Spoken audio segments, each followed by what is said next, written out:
What's up guys, in this video I'm going to show you how to send a PDF document in Microsoft Teams. So whether you're in a group chat or you want to send it to a particular person, you want to find a chat, open it, then click the attachment icon in the lower right, choose upload from your PC or from your cloud files, and you can choose the PDF document that you want to share. So I'm going to choose random PDF file here. Click and open and you'll see it quickly loads and attach, as you can see right there. Then you can add your message and basically say whatever you want. For example, I'm going to say, please check this, and that's pretty much it. You hit send and you're able to send this PDF documents.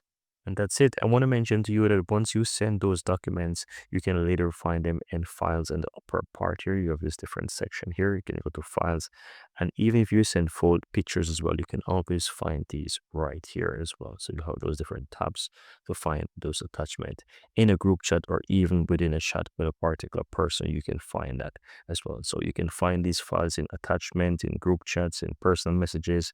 You can easily find them later on. And that's it, guys.